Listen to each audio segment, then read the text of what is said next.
Just a nurse. That's what the whispers said in the break room. Just someone to move the charts faster. Just hands that checked orders and caught mistakes nobody else noticed. They didn't know. He had no idea, standing at the nurse's station in his tailored shirt and $200 silk tie, flipping through patient files with fingers that had never sutured anything in their lives. Ashley Cooper arrived at Oak Creek Memorial in San Diego at 6:47 in the morning, 13 minutes before her shift began. The emergency department hummed with its familiar rhythm, monitors beeping in distant bays, the fluorescent lights casting everything in that particular shade of institutional white that made the sick look sicker. She pushed through the double doors from the parking garage, rain still clinging to her dark hair, her scrubs already wrinkled from the drive across the city on IR5. Her left leg favored her right slightly, almost imperceptibly, the kind of limp that only showed when she was tired or cold. Both today.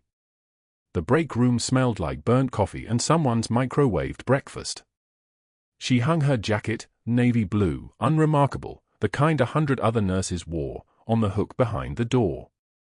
Inside the jacket lining, sewn into a seam that would never be found unless someone was looking for it, was a faded unit patch. The stitching had loosened over 6 years. She didn't touch it. She never touched it. She pushed her locker closed with her hip and moved into the main department. 2 nurses were already talking near the supply station, their voices carrying that particular cadence of exhaustion mixed with gossip. Sarah, the one with the dark roots showing, was describing a date that had gone sideways. He kept talking about his fantasy football league. 40 minutes. 40. His quarterback's injury history. I actually timed it. The other nurse, Janine, laughed so hard she snorted. They didn't acknowledge Ashley as she moved past them to the medication dispensary. That was fine. Ashley preferred the silence. She logged into the computer with her credentials, Cooper, ARN, and pulled up the morning's charts. 6 patients in the trauma bay already. 1 with a suspected small bowel obstruction, 1 with chest pain of unknown origin, 1 with lacerations from a car accident in Point Loma. She would be assigned to assist wherever the attending physicians needed her most. That was how it worked. You came in, you checked the orders, you moved when told to move, you spoke only when necessary. You kept your head down and your hands steady. You didn't make waves. The medication orders for the first patient were entered under Dr. Marcus Hargrove's name. She recognized his handwriting in the digital notes, the aggressive capitals, the way he abbreviated procedure codes in a way that seemed intentional. Dilaudid for milligrams for pain management. Standard for an abdominal case. But the procedure code flagged. She hovered her cursor over it. The gastroenterology consultation was coded as an emergency referral, more expensive, requiring additional authorization, the kind that triggered automatic billing escalation to the insurance companies. She checked the patient's actual condition note. Non-emergent. The consultation could have waited. The code was wrong or deliberately inflated. She knew the difference. Ashley printed the chart and made a note in her personal log. Not confrontational. Not accusatory. Just a mark that said, Dr. Hargrove, patient 847, procedure code query. She had done this for 8 months now. 12 times, she had found discrepancies. 7 of them, other nurses had confirmed, were deliberate. Hargrove had never been confronted about a single one. That wasn't her job. She wasn't a billing auditor. But she checked the orders anyway, the way someone with training in triage and accuracy couldn't help but check them. The ER doors burst open with the arrival of an ambulance team, 2 paramedics wheeling a stretcher, their movements economical and precise, talking in that rapid-fire medical shorthand that sounded like its own language. Femur fracture, compound, blood loss controlled, ETA labs, patient conscious and alert. The stretcher rattled through the double doors and into Trauma Bay 2. 3 nurses moved with coordinated efficiency. Ashley wasn't needed yet. She continued to her assigned station, Trauma Bay 4, and prepped the equipment. 14-gauge angiocath needles in a sterile tray. Saline bags hung on the rack. The heart monitor was already blinking its baseline rhythm, waiting. At the nurse's station, Dr. Hargrove arrived for his shift at 7:23. She saw him before she saw her. That was always how it felt with him, like the air pressure changed when he entered a room. His presence made the fluorescent light seem harsher. He moved through the station with his arms full of charts, his white coat pristine, his stethoscope hanging around his neck like jewelry. He had manicured fingernails. Ashley had noticed that her second week working with him. Manicured. While he was writing orders for people bleeding into their abdominal cavities. He sat down at the central computer and began flipping through patient files. His jaw was tight. Strong. The kind of jawline that could cut glass, sharp and angular and completely unused to the weight of humility. His eyes moved across the screen with the distracted irritation of someone accustomed to having their time valued above everyone else's. Then he saw it. Her name on the medication order verification. His chart flagged for review. Hargrove's jaw clenched. She saw it happen from across the room, that small tightening of muscle that meant he had recognized his own error being documented. His finger moved to his mouse, and he pulled up her notes. His eye scanned them, 12 different orders, each one marked with her initial and a timed stamp.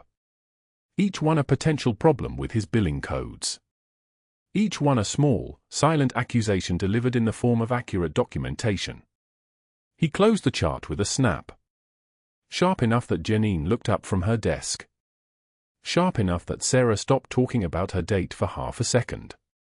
Sharp enough that everyone within 6 feet of the nurse's station registered the sound as a warning. Hargrove didn't move. Didn't stand up. Didn't acknowledge what had just happened. But the color in his neck had deepened. He was looking at his own monitor now, his jaw working. But that wasn't the worst part. That wasn't why the room felt different now. That was just Dr. Hargrove being annoyed at being watched. That happened to people with power when someone started checking their work. But what happened next, that was something else entirely. Mike Halloway had been a nurse for 32 years.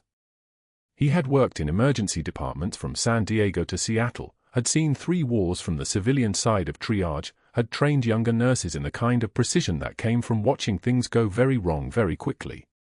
He was at Trauma Bay 3 when Ashley moved into her own bay to assist with a laceration repair. A college student, 22 years old, had taken a fall off a skateboard. 8-centimeter laceration across the forehead. Not life-threatening, but the kind of wound that needed precision stitching. One of the residents, Dr. Chen, was handling the initial assessment. Mike had been assigned to assist, to teach the resident how the closure should go, how the stitches should be placed to minimize scarring in a location visible to the entire world. Ashley handed him supplies without being asked. Suture kit. Sterile field preparation. Epinephrine-infused local anesthetic for the injection. She had a way of knowing what would be needed 3 steps ahead. That was training. That was experience. That was the kind of anticipatory precision that didn't come from reading textbooks. Mike noticed it the way experienced people notice when someone else has done their time. He began the injection, numbing the laceration site. The resident watched, learning. Then Ashley moved into his line of sight, and her hands positioned themselves to assist with the closure. She wasn't supposed to be doing the suturing, that was the resident's job, the teaching moment. But her hands were ready, her movements already calculated. Mike recognized the position. He recognized the angle of her fingers. More than that, he recognized the intention. When the resident began placing the first stitch, Ashley's hands moved into support position with the kind of muscle memory that came from having done this in the field. Multiple times. Under time pressure. With stakes that a skateboard fall would never approach. He watched her execute a 3-layer closure technique as she assisted. Dermis first. Subcutaneous next. Epidermis last. Each suture placed with millimeter precision, the spacing perfect, the knot strength exactly calibrated for tissue type. That was a combat medic's closure. That was the kind of technique taught to people who needed to stitch human beings back together in the dark with nothing but headlamps and shaking hands and the understanding that failure meant someone didn't go home. Mike froze mid-suture. His hand stopped moving. He was looking at her face for the first time, really looking, and the pieces began connecting. Not young enough to be a new grad. Too skilled to be a regular nurse. Hands that had done this before, many times, in the kind of darkness that didn't exist in a well-lit trauma bay. Scars across her knuckles. A faded tan line on her left wrist where a watch had lived for years, then stopped. Only combat medics stitch like that, he said quietly. The resident didn't hear him. Only Ashley heard, and the sound of the monitors, and the hum of the fluorescent lights overhead. You were in Tikrit, weren't you? Her jaw tightened. The movement was small enough that most people would have missed it. But Mike saw it. He had trained soldiers. He knew the difference between someone who was uncomfortable and someone who was locking down. Her eyes met his for exactly 2 seconds. No expression. No confirmation. No denial. Just a pair of eyes that had seen something that Tikrit would recognize if it ever looked back. Then she turned her attention back to the suturing, and her hands continued the closure as if he hadn't spoken. The resident finished the final stitch. The laceration was sealed perfectly. Aesthetically optimal, the kind of closure that would fade to almost nothing within 6 months because it had been placed by someone who understood tissue trauma at a level most nurses never reached. Mike set his instruments down slowly. He didn't ask again. But he already knew. At the nurse's station, Dr. Hargrove was still sitting at the computer, his stillness more dangerous than any movement would have been. His eyes had stopped scanning charts. His hands had stopped moving. He was a man who had just realized something, and the realization was sitting on his face like a bruise. He was looking at the medication orders. He was looking at the verification marks. He was looking at the name Cooper, and the pattern of catches and corrections that stretched back through the past 8 months, each one a small, documented proof that someone was watching him. Ashley moved through the rest of her shift with the kind of invisibility that came from practice. She helped with 3 more cases. She inserted 4 lines with the kind of steady precision that made even difficult veins surrender on the first try. She moved supplies without being asked.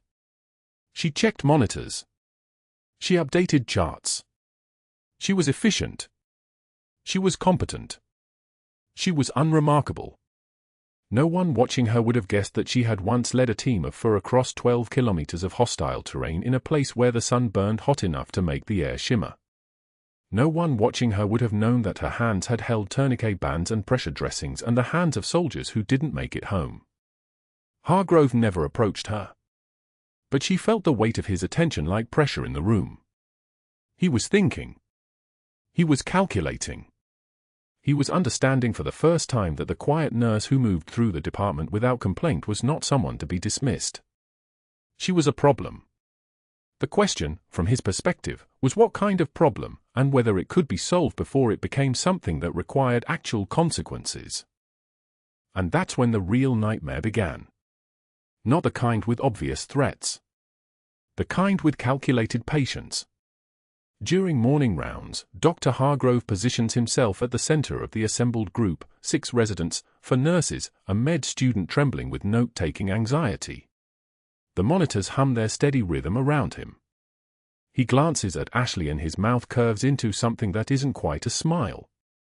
I'm taking bets our new Navareject here quits within a week, he announces, his voice carrying the particular cruelty of a man who's learned that volume equals authority.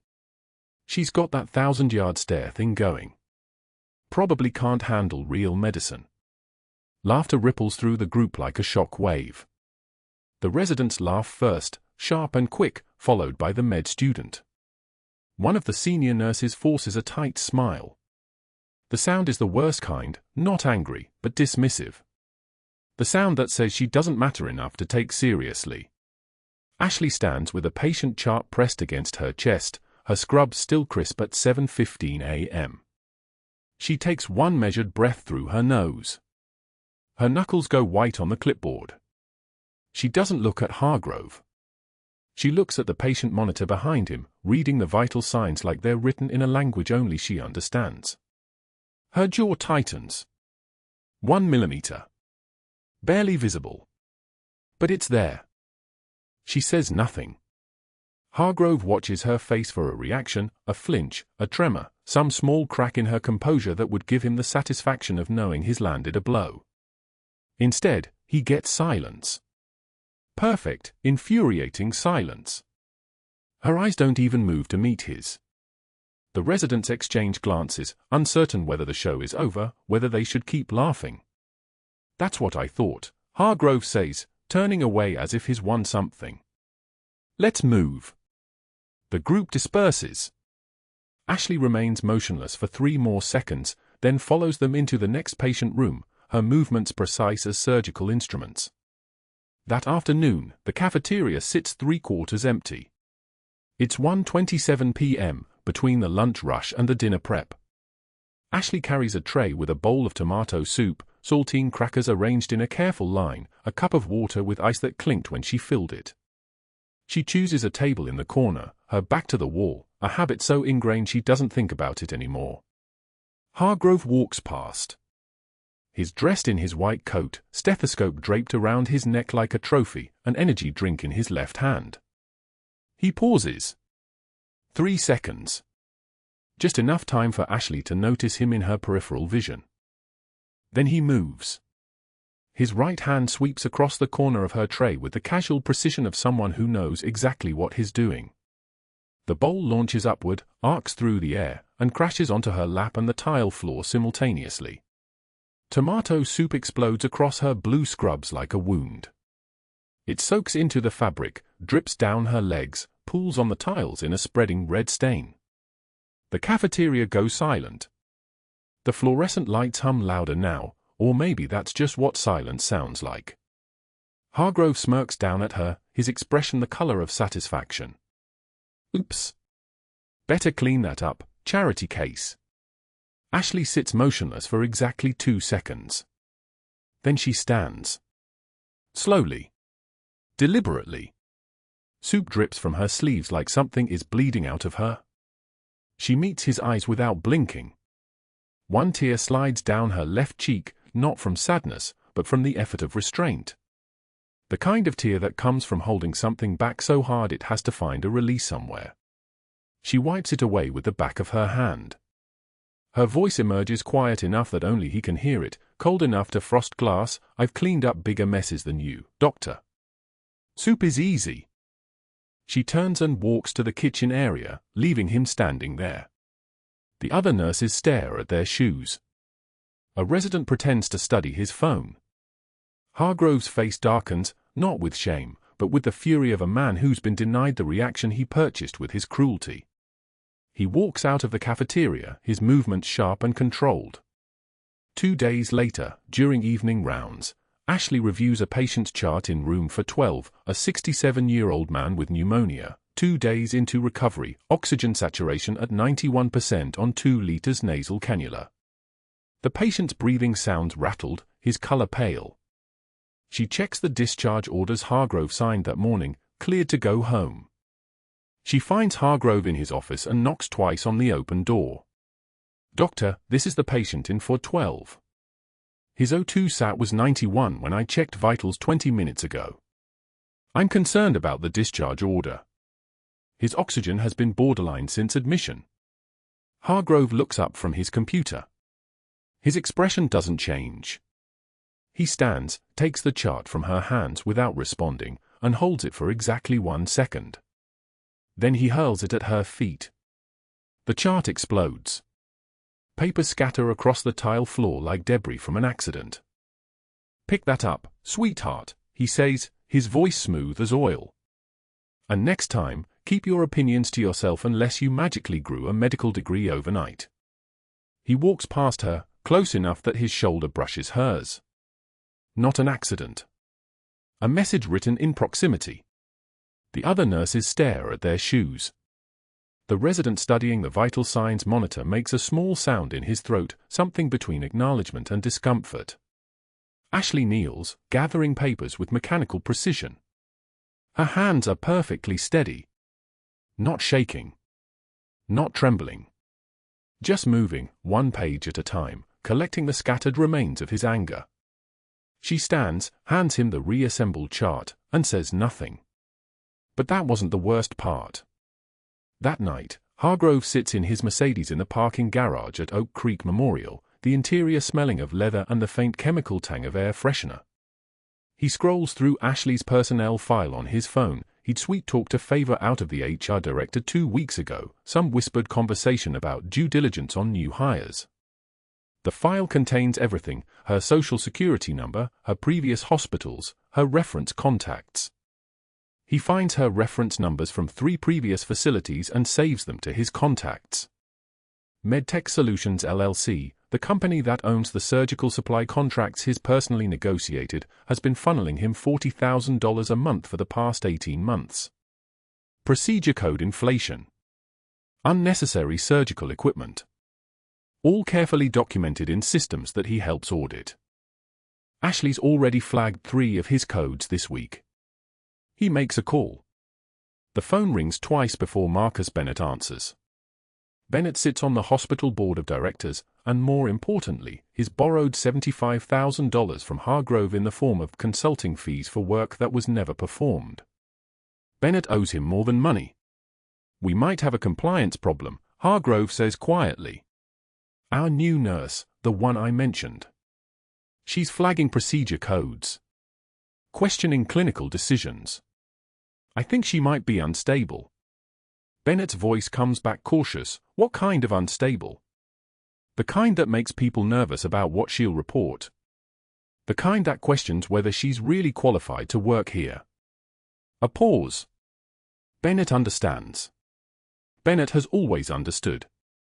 "Leave it with me," Bennett says, and the line goes dead. Hargrove sits in the darkness of his car, watching nurses leave through the parking garage exit. His hands rest on the steering wheel. He's played this game before. He knows how it ends. Not with confrontation, but with isolation. Not with evidence, but with reputation. He knows people at every major hospital in Southern California. A few phone calls to the right references, a few carefully worded concerns about her emotional stability, and no one will touch her. He starts the engine and drives out into the San Diego night. The ambulance bay doors crash open at 2:53 p.m. the next afternoon. Paramedics wheel in a stretcher carrying a man in his 60s, his dress uniform visible beneath the trauma blanket, the chest wall visibly bruised from steering wheel impact. The monitor screams. Blood pressure 140/88 dropping fast. The paramedic's voice comes rapid and professional. "Car accident, T-bone collision, suspected chest trauma, pressure dropping." The charge nurse reads the name on the transport sheet and her eyes widen. This is Admiral William Kensington. Pacific Fleet. The unit goes electric. Residents straighten. Nurses move with sudden precision. Dr. Hargrove arrives 90 seconds later, takes in the scene, and his face goes careful and controlled. He reads the monitor, 90/60 and falling. Ashley cuts away the uniform jacket, exposing massive bruising across the sternum in purple and black. She performs auscultation, listens to the heart sounds through the stethoscope. The sounds are muffled. Distant. Like listening to something underwater. She watches the monitor, blood pressure 85/55. The Admiral's neck veins are distended, swollen tight against his throat. His skin is turning grey. Her hands pause for 1/2 second. In that pause, 12 years collapses into a single moment. The emergency room becomes a warehouse in Tikrit. The monitor becomes the radio chatter from a Black Hawk. The smell of antiseptic becomes the smell of diesel exhaust and dust. The bruising on the Admiral's chest becomes the chest wound of a Navy SEAL who'd gotten pulled from an ambush that shouldn't have been possible to survive. Her hands move anyway. She opens her mouth. "Doctor, this presents as cardiac tamponade. We should prep for pericardiocentesis." "We can?" Hargrove cuts her off without looking at her. "I didn't ask for your diagnosis, Cooper. This patient is unstable. We're not equipped for this level of trauma. He turns to the charge nurse, call County General. We're transferring him out. Prep for transport. Ashley checks the wall clock. County General is 32 minutes away. 32 minutes through San Diego traffic. 32 minutes with blood pressure dropping at a rate of 2 points every 90 seconds. She watches the numbers fall, 80/50. Doctor, he won't survive transport. We need to perform the procedure now. A spinal needle, the pericardial sac. Hargrove spins on her, his face flushed red, his voice the sound of a man reaching for his authority like a weapon. Do not contradict me in my trauma bay. You're a nurse. Act like one. He storms toward his office, his white coat fluttering behind him like he's fleeing something. I need to make some calls. Keep him stable for transport. The moment he disappears through the double doors, Ashley looks at the monitor, 75/45. The Admiral's daughter rushes through the trauma bay entrance still wearing her Navy service khakis, still wearing the expression of someone who just got a phone call she'll never forget. She demands to see her father, her voice military precise, her composure fracturing only in the edges of her words. Mike appears at Ashley's elbow. The veteran nurse who recognized her technique months ago. His expression is unreadable, but his eyes are fixed on her face. You know what this is, he whispers. I can see it in your face. Ashley stares at the locked supply cabinet where the spinal needles are kept. The numbers on the monitor tell a story she already knows how to read. The pressure falling. The distended veins. The muffled heart sounds that mean fluid is crushing the organ, squeezing it like a fist, stealing the oxygen that keeps everything alive. She knows exactly what needs to happen. The question is whether she's willing to be destroyed for doing it. The ambulance bay doors crash open at 2:13 p.m. Paramedics wheel through, a silver-haired man in his 60s, dress uniform visible beneath the trauma blanket, his daughter running alongside gripping the bed rail. The stretcher wheels squeak against the polished floor like a warning. Ashley hears the call before she sees him, 63-year-old male, blunt chest trauma from motor vehicle accident, pressure dropped en route from 140 to 92, currently hypotensive, ETA 2 minutes. She's already moving toward the trauma bay. Mike catches her eye from across the station. Something passes between them, recognition, maybe dread. He knows what she knows. Pressure drops don't reverse themselves on their own. The Admiral is wheeled into trauma bay 3. His daughter is pale, her voice sharp with panic. He was just driving. We were going to lunch. He was fine 5 minutes ago. The machines begin their chorus, ventilator hissing, monitor beeping in steady rhythm, for pumps clicking. Ashley approaches the bedside with the calm of someone who has stood over worse casualties in worse places. His daughter grips the bed rail with white knuckles, her diamond rings catching the fluorescent light. Ashley begins the assessment with methodical precision. Pupils reactive. Breath sounds diminished on the left. She places her stethoscope against his chest and listens, not to the heart's rhythm, but to what's missing. The sound should be crisp, defined. Instead, muffled. Like listening through water. She moves the stethoscope across his chest again. Muffled on the right too. The kind of muffled that means something is crushing the heart from outside. Something is filling the sac around it. She lifts his chin gently, checking for neck veins. They're distended. Bulging like cords. She doesn't need to check the blood pressure monitor to know what's coming, but she glances at it anyway. 92/58. Dropping. The pulse oximeter reads 89. His skin is already taking on that grey-white pallor, not the flush of fever or inflammation, but the color of someone losing perfusion. The color of someone running out of time. The room fills with staff.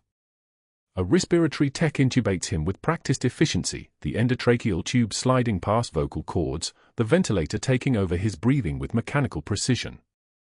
A second goes in. Blood products are hanging. Someone calls out vitals like a countdown, pressure 85/50. Heart rate 138. O2 sat 87 and dropping. The door opens. Dr. Hargrove enters. He approaches the monitor, observes the falling pressure, the tachycardia, the oxygen desaturation.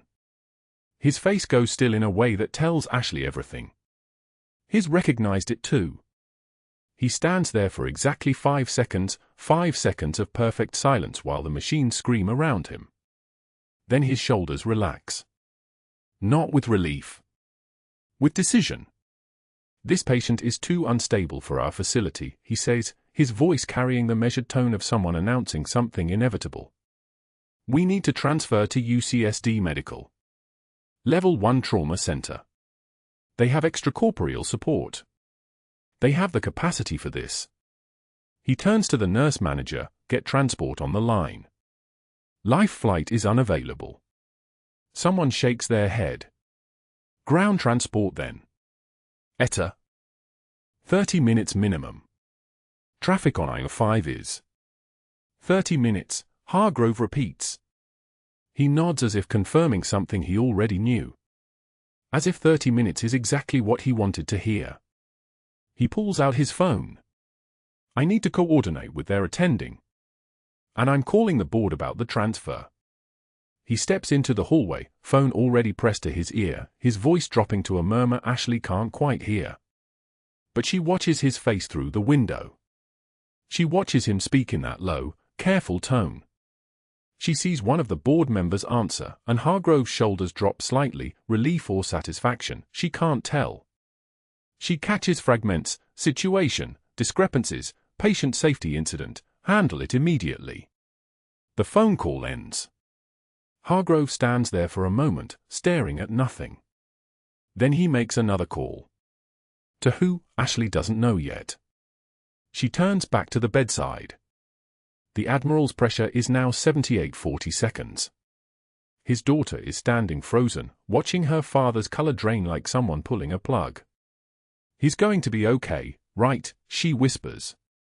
"Right." Ashley doesn't lie. "We're arranging his transfer to a higher level of care." But that's the problem. She knows the numbers.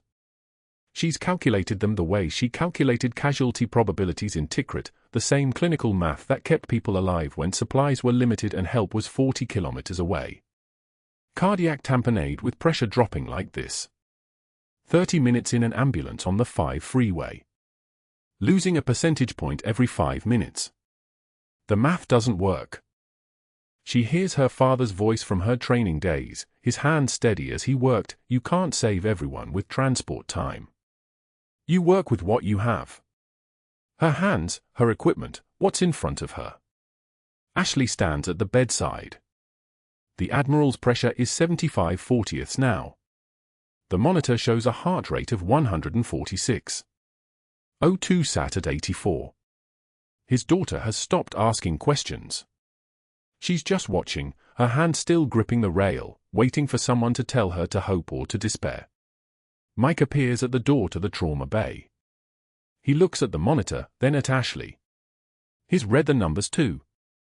The color drains from his face as he watches the pressure drop like a stone, 70/40 now, oxygen sat 80. The Admiral's eyes flutter closed. His breathing becomes shallow despite the ventilator forcing air into his lungs. Something is mechanically stopping his heart from filling properly. Something is squeezing the life out of him in a way that no transfer, no waiting, no hoping will fix. His daughter's voice breaks. "Please. Please do something. Anything. He's all I have. Please." Ashley makes her choice in the way trained operators make choices, not by thinking, but by moving. She turns to Mike. Her voice is level, clinical, the voice of someone giving orders to someone she trusts. "Lock the door. Now." Mike's eyes widen. He understands what she's saying. What she's asking him to do. What it means. For a moment he doesn't move. Then something in his face shifts, recognition, maybe respect, maybe the weight of understanding exactly who is standing in front of him. He walks to the door and turns the bolt. The click is final. Ashley moves to the supply cabinet and pulls out her emergency override key. Her hands are steady. They have been steady through worse. The key turns. The cabinet opens. She reaches in and pulls out an 18-gauge spinal needle, still in its sterile package. An ultrasound probe. She places them on the bedside table with the precision of someone laying out surgical instruments for a procedure she's already done, the kind of procedure you do when there's no one else to do it, no backup, no time, and everything depends on hands that know what they're doing. The Admiral's daughter steps back. "What are you doing? What is that for?" Ashley's voice doesn't change. It's the same tone she used in Tikrit when explaining procedures to medics and intelligence officers who had no medical training but needed to understand anyway. "Saving his life. Hold his hand. Don't let go." She preps the subxiphoid area with betadine. Her movements are economical, no wasted motion, no hesitation. She positions the ultrasound probe against his chest, activates the screen. There it is. The pericardial sac, distended and dark with fluid. A textbook presentation of cardiac tamponade. The kind she's seen exactly 4 times, once in a classroom in San Diego, and 3 times in a bombed-out clinic outside Fallujah where mortar rounds impacted outside the walls and her hands did the work because there was no one else to do it and the patient was one of hers. Her hands move with absolute certainty. She identifies the fluid pocket, marks the entry site. The needle advances at a 45-degree angle, the ultrasound guiding her deeper. She can feel the subtle give when the needle enters the pericardial sac. Dark blood fills the syringe immediately, old blood, pooled and pressurizing the heart from outside. Outside the locked trauma bay door, a voice calls out. "Cooper! Open this door immediately!" It's Hargrove. His fist hits the door hard enough to rattle the frame. Behind him, she hears other voices, shoes on tile, security maybe, or the board members whose names she heard him say into the phone. Inside the bay, the monitor alarm screams. But not the flatline scream. The alert scream. The pressure is climbing, 75/45ths. Then 85/50ths. Then 95/60ths. The Admiral gasps, his body responding to the blood reaching his heart again. His eyes flutter open, unfocused but open. His daughter is crying, her hand still holding his, whispering his name over and over. Ashley withdraws another 20 milliliters of blood from the pericardial sac. The pressure monitor steadies. 110/70. The heart rate drops from 146 to 118. The oxygen saturation climbs from 81 to 88 to 92. She can hear his lungs inflating properly now, the ventilator working with a heart that can actually pump blood again. She disposes of the needle in the sharps container with the same respect she gives to every piece of evidence, careful, precise, documented. The procedure took 4 minutes. 4 minutes from decision to save his life. The kind of 4 minutes that change everything. The door behind her crashes open.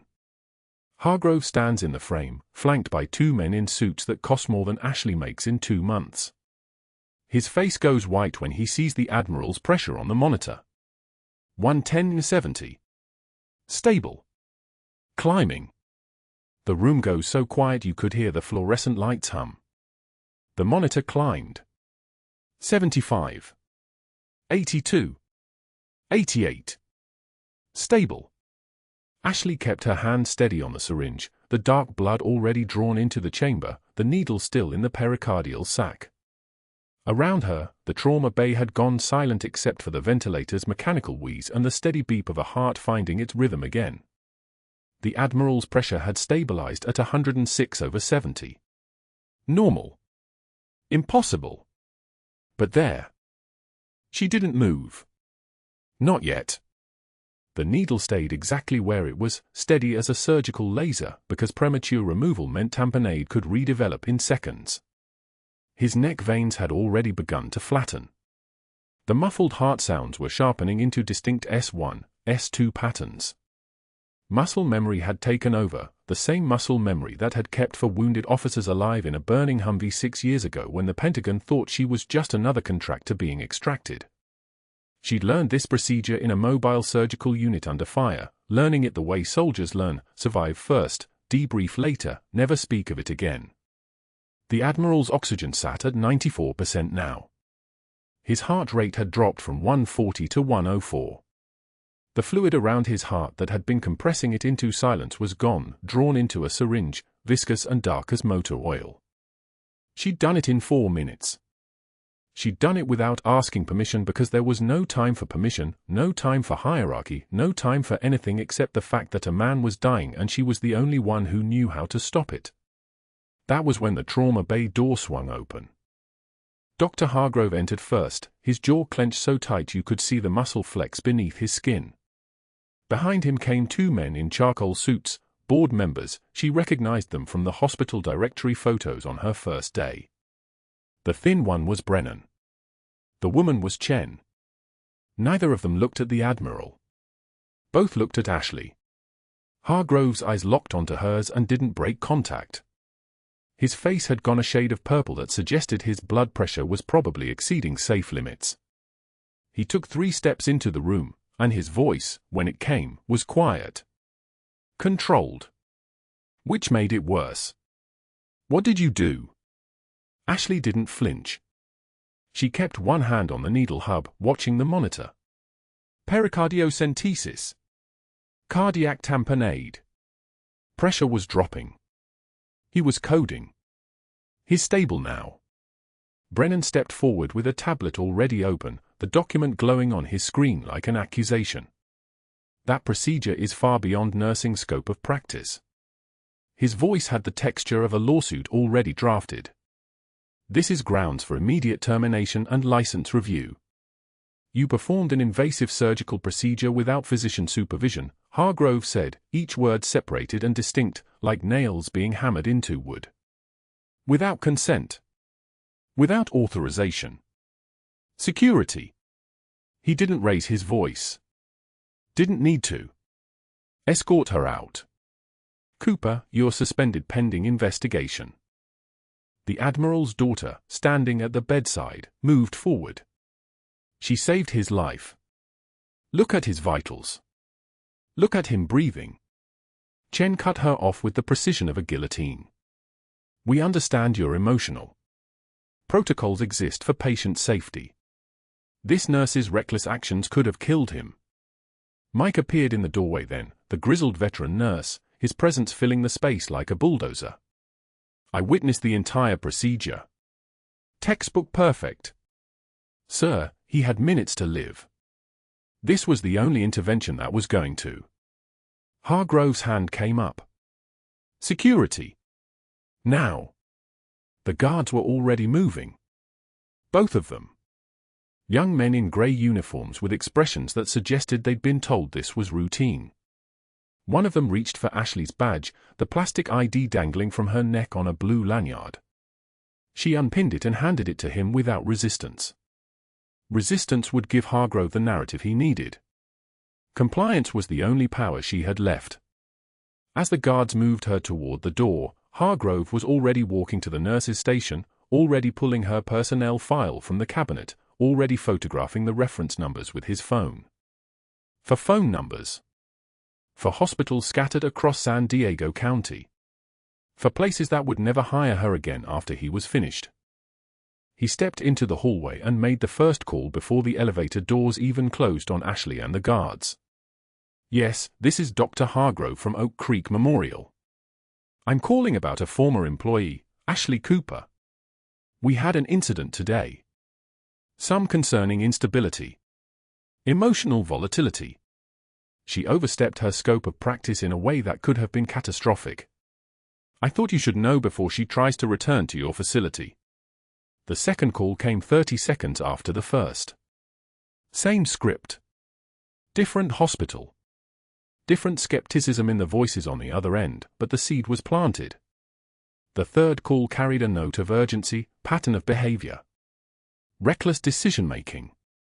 I'm obligated to report this for patient safety reasons.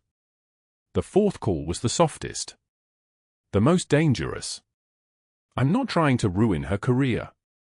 I just wanted someone to know. 10 minutes. For calls. The entire medical establishment in San Diego County now carried a file labeled Ashley Cooper, unstable, reckless, dangerous.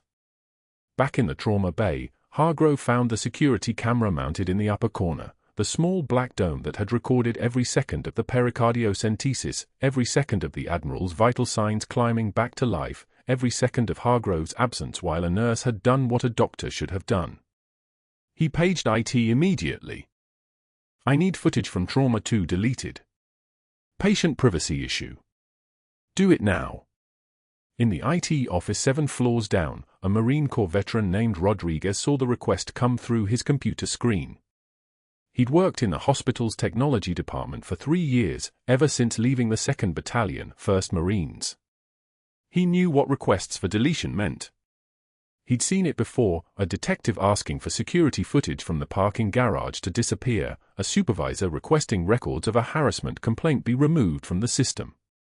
He watched the footage once. He watched it all the way through. He watched a nurse with military precision perform a procedure that had no business existing outside an operating room, watched her hands move with the terrifying fluid precision of apex predators trained to survive impossible situations, watched a dying man's numbers climb back into normal ranges as she kept one steady hand on the syringe and never once looked uncertain. Then he watched a doctor return, his face already twisted with rage before he even saw what she'd accomplished. Rodriguez copied every frame to his personal encrypted drive. All of it. The entire procedure from start to finish. Then he sent copies to 3 email addresses, the hospital attorney's personal account, the California State Medical Board's secure intake line, and a contact at the FBI Healthcare Fraud Division that he'd been given during a security briefing 3 years prior. He included a note, physician attempting to destroy evidence of life-saving intervention. Same physician has pattern of billing code irregularities documented by nursing staff. Recommend immediate investigation. Then he deleted the request from his task queue and marked it complete. Outside, the rain had turned into something harder. Not quite hail, not quite sleet, but the kind of water that fell horizontally instead of down, driven by wind that came off the Pacific like a living thing. Ashley stood at the bus stop on Jefferson Avenue, her security escort complete, the cardboard box in her hands growing soft at the edges as the rain soaked through. Inside the box, a cracked Navy coffee mug with faded gold anchors that she'd kept since boot camp, a dying succulent plant in a plastic pot that she'd watered every morning in the break room out of some habit she couldn't quite explain, and a photograph of 5 soldiers in desert camouflage uniforms standing in front of a Humvee somewhere in Iraq. 4 of the faces had been crossed out in thick black marker. Only one face remained visible. Hers. She reached inside her jacket lining, down to the hem where the seams overlapped, and her fingers found the faded unit patch sewn there. 75th Ranger Regiment. A ghost unit. A ghost soldier. The patch was so worn the lettering was barely visible anymore, and that was exactly how it was supposed to be. The Pentagon had erased her records after Tikrit. Official statement of extraction team did not exist. Operation was classified beyond top secret, no recovery operations had taken place, and Senior Chief Petty Officer Ashley Cooper was to assume civilian identity and never resume military service. She'd followed orders for 6 years. Now she was invisible again. But this time, the invisibility had teeth. The rain hammered down like applause that nobody was asking for. The IT specialist's name was Rodriguez, and he'd seen enough in Fallujah to recognize when someone was trying to bury the truth. He sat in the basement server room of Oak Creek Memorial at 11:33 p.m., the fluorescent lights humming their electric dirge overhead, and made a decision that would end careers. The security footage Dr. Hargrove had ordered deleted, the trauma room footage from 3 hours earlier, existed in 3 places now. Rodriguez had copied it before the deletion request came through. He had copies on a personal encrypted drive, copies forwarded to the hospital's legal counsel marked urgent, and copies sent directly to the state medical board with a cover letter that took him 40 minutes to write. The footage was pristine. Every frame. Every second. It showed Ashley Cooper performing an emergency pericardiocentesis with a spinal needle at 14:32 hours, the Admiral's blood pressure climbing from 70/40 to 94/58 in 4 minutes. It showed her hands moving with the terrifying fluid precision of someone who'd done this before, someone for whom saving a life under impossible conditions was muscle memory, not emergency protocol. But that wasn't the part that would destroy Hargrove. The footage also captured him 17 minutes earlier, standing at a computer terminal with Dr. Stevens, pointing at billing codes on the screen.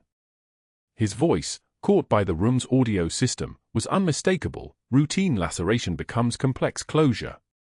Reimbursement jumps from $340 to $1,200. Nobody audits these. MedTech Solutions kicks back 8% to the group. Stevens shook his head. Hargrove leaned closer. You think I got this office on merit?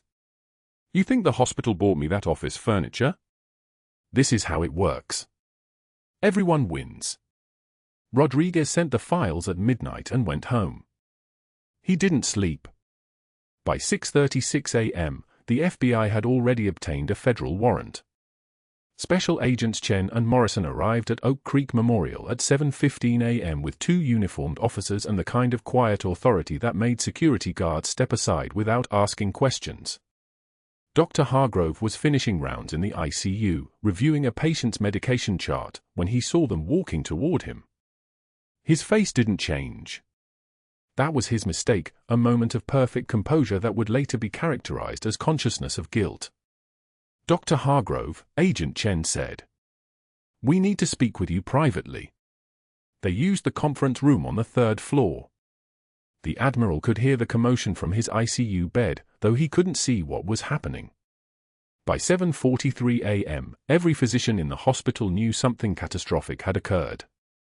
By 8:16 a.m., Dr. Wallace, the hospital CEO, had called an emergency board meeting.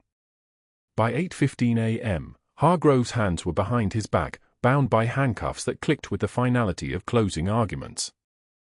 Agent Chen's partner, Morrison, stood behind Hargrove's chair while Chen sat across from him, a tablet on the table between them. Morrison said nothing. Just breathed, solid as a stone wall.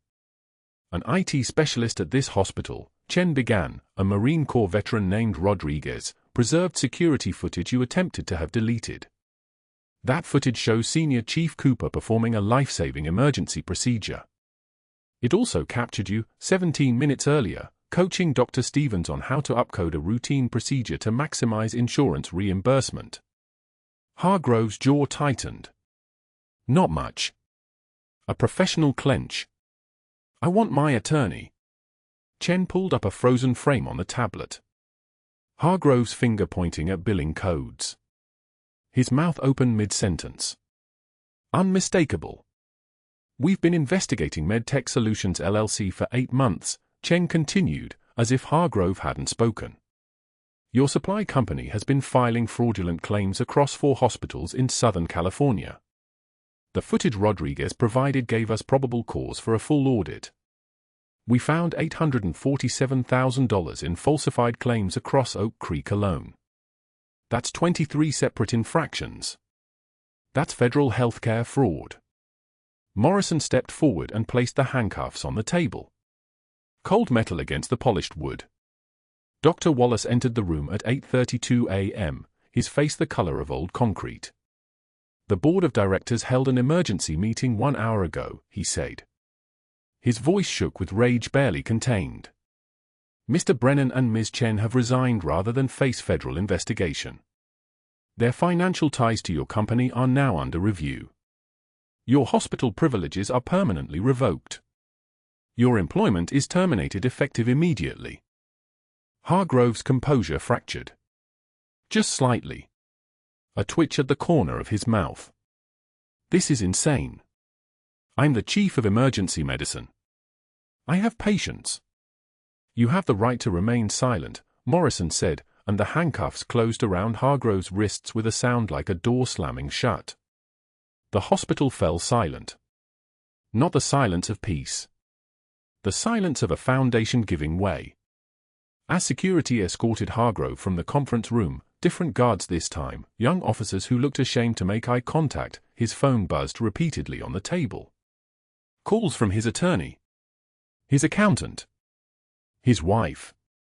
Agent Chen bagged it as evidence without a word.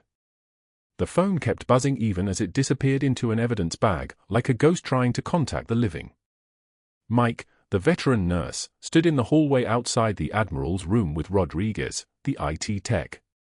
They watched Hargrove pass. Rodriguez spoke quietly, just loud enough for the officers to hear. "I served with guys like you in Fallujah, Doctor. Guys who thought rules didn't apply to them. They usually ended up in Leavenworth, dancing on the end of a rope nobody threw them."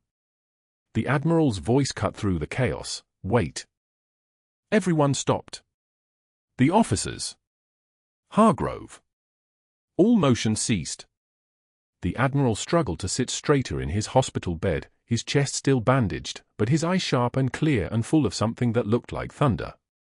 When he spoke, his voice was weak but carried the weight of command, that unmistakable tone of someone used to being obeyed. "I want her to know," he said. "I want everyone to know." The SEAL commander, the one who'd arrived with the medal board earlier, stepped into the doorway. His presence made the air pressure change. The Admiral's eyes found Hargrove's. "That day in Tikrit, I was burning alive in that vehicle. The IED hit the front. I was in the back with paperwork and classified intelligence and a false sense of security. I felt the heat on my face. I smelled my own skin cooking. I heard gunfire like the world ending. Then I heard her voice outside, 'Stay down.' Then she was pulling me through broken glass, my shirt smoking, my left arm hanging wrong." Hargrove's face was draining of color, comprehension dawning with the speed of a man watching his career collapse in real time. "She carried me 200 meters under sustained fire," the Admiral continued. "Through rubble. Through a minefield we'd been told was cleared. She performed a field thoracotomy with a Ka-bar knife in her bare hands because my lung had collapsed. She breathed for me, mouth to mouth, keeping me alive until the medevac arrived. She did that while taking fire from 3 different positions. She did that without any backup. She did that because that's who she is." Tears streamed down the Admiral's face, and nobody looked away. "Today, in this hospital, in that trauma room, when I coded and every physician in this building said I was dead, said transfer me, he's unsalvageable, she recognized what was happening. She locked that door. She performed an emergency pericardiocentesis with a spinal needle. She saved my life twice. Both times you were told it was impossible. Both times she did it anyway." The Admiral's voice cracked. "I owe her my life twice. And this man," he turned his gaze toward Hargrove, "tried to erase her." The SEAL commander stepped fully into the room. His uniform carried medals that caught the fluorescent light like small weapons. "For what it's worth, Senior Chief, your discharge was listed as medical separation. Your records are sealed but your pension and benefits remain intact. You just couldn't access them without surfacing. The Admiral has requested a formal review of your case. That review is already underway." Hargrove's knees buckled. Morrison caught him, not to help, but to keep him standing for the walk out. Dr. Wallace cleared his throat. "Ms. Cooper, your suspension is lifted immediately. Your position is restored with back pay. Additionally, I'd like to offer you the role of Emergency Department Clinical Educator. We clearly need someone who understands what real emergency medicine looks like." Ashley stood at the edge of the room, still in her civilian clothes, still invisible to everyone except those who knew how to see. The faded unit patch was still in her jacket pocket. The Navy mug was still cracked. The succulent was still dying on her apartment windowsill. She spoke for the first time since the SEAL commander arrived, her voice quiet, controlled, carrying the kind of authority that comes from having already survived the worst. "I need to think about it." Nobody moved. Nobody spoke. The fluorescent lights hummed. Somewhere in the distance, a heart monitor beeped its steady rhythm. The sound of life continuing, indifferent to the men who tried to kill it and the ones who saved it anyway. As Morrison and Chen led Hargrove out, his phone stopped buzzing. The evidence bag sealed it away. By tomorrow, his Mercedes would be repossessed. By next week, his house in La Jolla would go to foreclosure. By the end of the month, he would be teaching CPR certification classes at San Diego Community College for $15 an hour, wearing a wrinkled polo shirt, driving a 1998 Honda Civic with a cracked windshield, utterly erased from the profession that had defined him. He would teach chest compressions to bored students who didn't know his name. He would demonstrate rescue breathing to people scrolling their phones. He would hand out certificates he no longer had the authority to sign. And every night, he would remember the moment he tried to bury a hero and instead buried himself. Ashley Cooper stood in the hallway of Oak Creek Memorial, and for the first time in 6 years, she could breathe like a person who wasn't hiding. The truth didn't just silence the room. It brought the hospital to its knees. If you've ever been underestimated and had to prove your worth alone, you know exactly what Ashley felt in that moment. Subscribe for more stories of quiet heroes who refuse to stay invisible. Like this video and comment below, would you have saved him or walked away?